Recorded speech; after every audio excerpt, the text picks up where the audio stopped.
Olá pessoal, o professor Leviston aqui para mais uma aula e hoje a nossa aula é de biologia. Bom, nós já falamos em algumas aulas aí passadas, né, sobre o sistema de classificação dos seres vivos. Como que os seres vivos, numa quantidade tão grande que existe de seres vivos no nosso planeta, no planeta Terra, como que eles são classificados, né? A gente falou um pouquinho sobre a história dos, do sistema de classificação, né, os sistemas baseados aí em reinos, né, e falou de um pesquisador muito importante chamado de Carlos Linneu, né, o Carl von Linné, lá do original. Né. Esse pesquisador, a gente utiliza basicamente parte da classificação que ele criou até hoje, né? Basicamente em 5 reinos, classificação em 5 reinos, né? O reino animalia, onde estão os animais, o reino das plantas, o reino dos fungos, o reino das bactérias e o reino dos protozoários, certo? Mas ele também criou um sistema taxonômico, né? Separado em taxons. Veja bem, naquele tempo apesar de ele ter classificado, ter criado e depois foi melhorado por outros pesquisadores que nós já falamos aí nas aulas de classificação, você pode retornar lá, assistir essas aulas do sistema de classificação, qual foi o histórico e como foi a história, até chegar ao sistema de classificação que a gente tem hoje em domínios e reinos, né?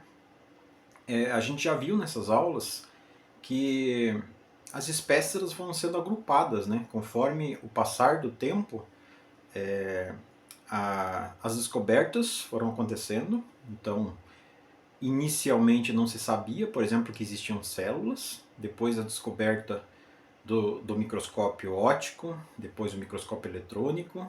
Com a descoberta do microscópio óptico, um mundo basicamente microscópico pôde ser observado. Né? Então, partes de algumas espécies não se sabia que era daquela forma. Depois, com o microscópio eletrônico, mais espécies ou mais partes de espécies puderam ser observadas e o sistema de classificação foi se alterando e basicamente foi mudando. Tá? Mesmo assim, com esse sistema de organização, ainda existia muita confusão, né? Porque muitos pesquisadores, muitos naturalistas continuavam classificando as espécies de acordo com seus próprios critérios, né? O que causava uma confusão muito grande. Então, surgiu aí, foi criado, basicamente, as categorias taxonômicas, que é o título da nossa aula de hoje. As categorias taxonômicas, que tem uma área da biologia chamada de taxonomia, que é basicamente onde categoriza, onde organiza basicamente as espécies, né? E qual que é o objetivo dessas categorias taxonômicas ou da taxonomia? O objetivo e o que é a taxonomia? É um sistema, basicamente, que coloca em ordem os seres vivos. A quantidade de seres vivos que existe no planeta é muito grande, né? Se você for aí um final de semana para um sítio, por exemplo, se os teus pais ou os teus avós tiverem sítio e você for num sítio, nesse sítio, à noite, às vezes, na parede, né, iluminada da casa, você vê uma centena, às vezes, de espécies somente de insetos. Né? Como categorizar isso? Como organizar isso? Simplesmente colocando dentro do grupo de insetos, tem insetos, às vezes, que tem uma diferença muito grande entre um inseto e outro. Né? Apesar de eles terem semelhanças, eles têm características também diferentes, o que às vezes faz com que se classifique de forma diferente. Tá? Então, as categorias taxonômicas é um sistema que coloca em ordem, basicamente, os seres vivos. E qual o objetivo? O objetivo é ajudar aí a organizar as espécies, certo? Mas não tem como a gente falar de sistema de classificação, de taxonomia, de taxons, sem a gente falar antes o conceito de espécie. O que é uma espécie? né? E aqui eu coloquei um conceito aqui para vocês, interessante, né? Bem resumido aqui, que espécie é o conjunto de organismos semelhantes capazes de reproduzir e gerar descendentes férteis. Então vamos analisar aqui alguns pontos aqui dessa definição. Organismos semelhantes. Pessoal, os organismos eles podem ser semelhantes e ao mesmo tempo não ser iguais, tá? Então, por exemplo, você tem um parente, né, um irmão, um primo, um tio, né, os teus pais, eles são semelhantes a você? Sim, eles são semelhantes, porque todos nós somos da mesma espécie, né? Mas não necessariamente nós somos todos iguais. Então, se você olhar para uma pessoa aí que está do teu lado agora, ou se você sair do teu quarto, ou onde você está assistindo essa videoaula, e olhar para uma pessoa, você vai ver que ela tem várias semelhanças com você, mas ela não necessariamente é igual a você. Mas para definir espécie, é mais importante essa parte final aqui, ó. Capazes de reproduzir e gerar descendentes férteis. Existem espécies semelhantes, às vezes, e espécies que não são, indivíduos que não são da mesma espécie, que eles têm capacidade de reproduzir, mas não necessariamente eles vão gerar descendentes férteis. Tá? A reprodução, o critério de reproduzir com um determinado indivíduo é um critério fundamental para você definir, por exemplo, que ele é da mesma espécie, certo? Então aqui eu coloquei alguns exemplos aqui para vocês. O leão e a leoa. Eles têm a capacidade de cruzamento, né? Eles têm a capacidade de reprodução, e a partir da reprodução de um leão e de uma leoa, nasce um filhote ou filhotes fértil. Um filhote fértil, o que significa fertilidade? A capacidade de reproduzir e de gerar novos descendentes. Tá? Mas existe também a condição, a possibilidade de um tigre cruzar com uma leoa. Tá? A gente pode dizer que o tigre e a leoa são da mesma espécie? Qual o critério que a gente está utilizando? Bom, eles têm a capacidade de reproduzir. Né? Eles são semelhantes, são felinos, né? Vivem no mesmo habitat, e eles têm a capacidade de reproduzir. Mas veja bem, a partir do cruzamento de um tigre e de uma leoa, a gente tem uma espécie chamada de ligre. Tá? E essa espécie, ela nasce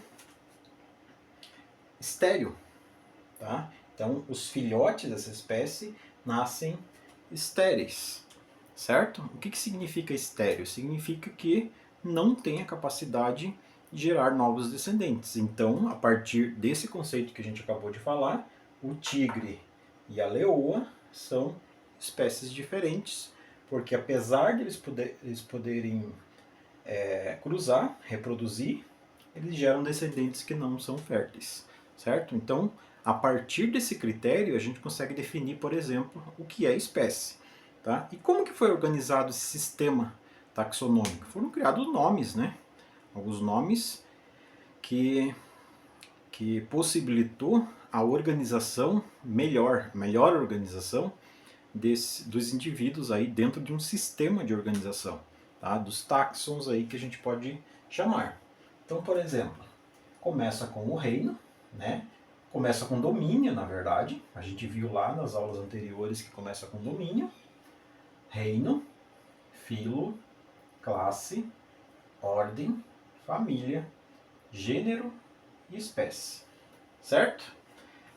Bom, dentro de biologia, às vezes é meio complicado você lembrar da quantidade de nomes diferentes. Como a vida, o ser vivo, é algo muito complexo, muitas vezes precisa se criar nomes diferentes porque as coisas não são iguais.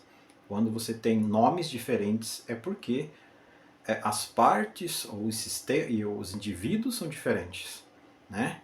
Então aqui eu coloquei para vocês a classificação, a organização do ser humano. Então o ser humano, por exemplo, nós, seres humanos, nós estamos classificados dentro do domínio Eucária. Por quê? Porque nós possuímos células eucariontes. O que são células eucariontes? Aquelas que possuem núcleo, protegendo o material genético, normalmente. Tá? Qual reino nós somos e estamos incluídos dentro do reino Animalia, ou simplesmente reino animal, para algumas pessoas entender melhor. Ok? O filo é o filo cordata, dos cordados. Para ficar fácil o entendimento, imagine vertebrados, né? Aqueles indivíduos que possuem coluna vertebral, possuem ossos. Tá? A gente está dentro basicamente desse grupo. Os cordados querem falar algumas coisas mais específicas, mas a gente aborda esse conteúdo dos cordados numa próxima aula futura. Tá? Classe mamália, nós somos mamíferos, né? Então nós temos glândulas mamárias capazes de as fêmeas aí amamentar, certo? A ordem dos primatas, nós estamos dentro do mesmo grupo dos primatas, né, que envolve aí uma série de espécies de primatas, de macacos, tá? Mais especificamente, a gente está dentro da família dos hominídeo ou hominídeos, tá? Então nós, seres humanos, atualmente somos a única espécie de seres humanos que existe no planeta, mas no passado um tanto quanto não tão distante, existiram outros seres humanos, né? Outros homos aqui, que é do nosso gênero. Qual que é o nosso gênero? Homo, e a nossa espécie, Homo sapiens. Certo, pessoal? Às vezes o pessoal, os adolescentes, as crianças, até mesmo os jovens, aí, os adultos, acham meio complicado lembrar desses conceitos, desses nomes aí, principalmente a ordem correta. Então eu coloquei aqui para vocês uma frase que, se você memorizar, facilita para você lembrar da ordem aí, basicamente, da classificação e dos taxos, da taxonomia, certo? Que frase é essa? Rato frito com orégano fica gostoso, experimente. Pessoal, quero deixar bem claro para vocês que isso é uma sugestão de frase absurda, tá? Simplesmente para lembrar os nomes a partir da primeira letra das palavras dessa frase. Não vá em casa pegar um rato, fritar, colocar orégano porque é gostoso, certo? Porque a gente sabe que tem muita gente aí que às vezes é capaz de pegar uma frase dessa achando que é algo verdadeiro e fazer, certo? Então isso é somente uma proposta e uma ideia de memorização. Se você pegar a primeira letra, olha lá, a primeira letra da frase, das palavras da frase, você consegue lembrar dos nomes, tá? Mas você precisa realmente saber os nomes. Você só vai essa frase aqui é simplesmente para você lembrar a ordem dos nomes. Então lá, rato, primeira letra R, então seria reino. Frito, filo, com, classe, orégano seria ordem, fica, família, gostoso, gênero, G, gênero, e experimente, o E, espécie, certo? Então rato frito fica gostoso, rato frito com orégano fica gostoso, experimente, é a frase que você precisa lembrar aí para no vestibular, no Enem ou numa prova na escola você conseguir lembrar a ordem, basicamente, da classificação taxonômica aí. Beleza, pessoal? Então, essa é mais uma aulinha de biologia aí para você, aluno do ensino fundamental e até mesmo do ensino médio, tá? Porque a parte de classificação em biologia é ensinada no ensino fundamental e também no ensino médio. Espero que eu tenha ajudado vocês nos estudos escolares de vocês. E até a próxima. Abraço a todos e até mais.